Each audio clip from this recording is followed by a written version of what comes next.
Well, whenever anything's happening in Cleveland for the last 10 years of my career, here, the other place, I call Mary Kay Cabot, beat writer for Cleveland.com and the Plain Dealer, totally tied in. I always respect Mary Kay because if you really do your job in this business, half the fans hate you. And so she gets a bunch of crap all the time, and that's what I love about it. So, Mary Kay, hope you have a great summer. The Deshaun Watson 6-game suspension, my takeaway was the Haslams immediately said we're good with it. The NFL immediately said we're good with it because I think they feel they got a break on it. It felt light to me. I mean, what was your takeaway on the suspension and the times 6 games? Well, I think the Browns were probably very happy with 6 games. I think they were bracing themselves for 6 to 8. So this was on the light end of that. I think Deshaun Watson and his camp were pretty happy with 6 games, although they really wanted nothing. And then as far as the NFL is concerned, I think they're the side of it that, they're not happy with 6 games. They wanted more. They didn't even want to settle in negotiations for fewer than 12. They really wanted that full year. And now we're going to have to see how they respond. So both sides, the league and the NFLPA, agreed a couple of years ago to this process, to have an arbiter, it's usually a retired judge, an independent person come in. So I think Roger Goodell's in kind of a complicated spot. He wants more. And as we know, Mary Kay, commissioners rarely get in trouble for punitive punishment. It's when they go light, they get in trouble. So I think he wants more. But he's concerned if he goes 4 more games or 5 more games or the season, then the NFLPA, they can sue, they can appeal, and Deshaun could be playing week 1 on appeal. If you had to kind of guess where the NFL goes, having covered it for 20 years, what is your thought on that? I think the first inclination for them is to appeal. I really think that after everything that they've been through, and after going through this new process, as you mentioned, and knowing that they have the right to appeal, that both sides do, I think that, they want to take it to its fullest extent and try to get what they want. We know, as I said, that they wanted a full year. They didn't want only 12, and 6 probably just isn't cutting it for them. So I think their first inclination would be appeal. And we will know that by Thursday morning.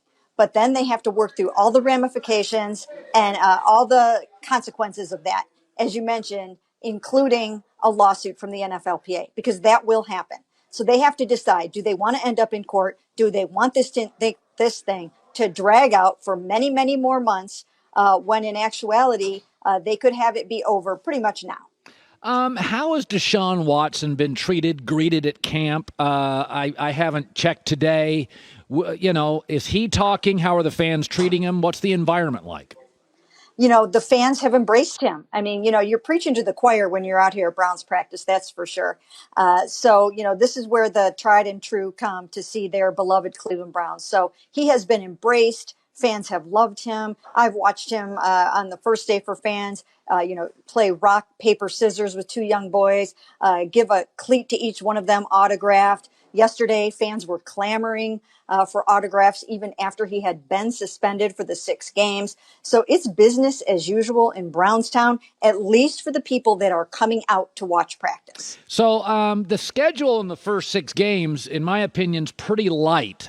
Justin Herbert would be the only Pro Bowl level elite quarterback they face. Then it gets rough. Burrow, Lamar Jackson, Josh Allen, Brady, then it's the best in the business.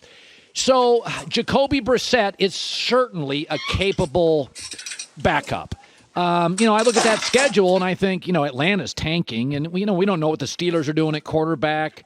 Carolina, who's starting. I kind of look at it and think they're going to go with Jacoby Brissett and just try to go 3-3. That's from the outside. You're there. Do you think they would make a move on a Garoppolo? They do have cap space.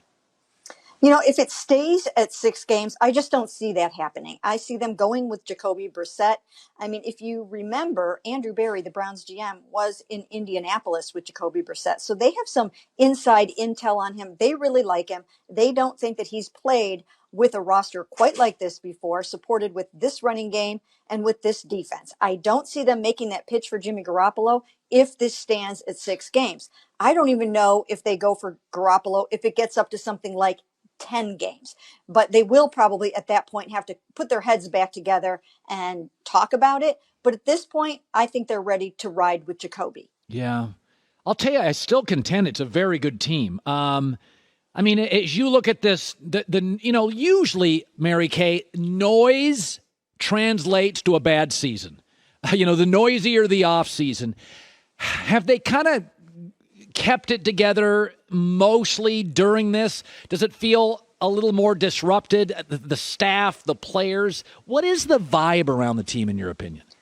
Well, Kevin Stefanski sets the tone for the vibe on this football team, and he is unflappable. I mean, he's got ice in his veins, and you just cannot rattle him no matter what. So he's handling this all very well, and it's trickling on down to the players to a man. We were asking guys today if they have even read the 16-page decision. They said no, that's not in our lane. We are just here doing our job. So I think for the most part, the players are very dialed in, very focused. That's what we're hearing. It's a very smart football team, a very dedicated and efficient staff. And so they are holding it together pretty well. Mary Kay, you're great. Thanks as always. Continue to have a good summer, although your summer's done. Now it's over. It is. Yeah, well, good luck to you, Mary Kay. Thank you.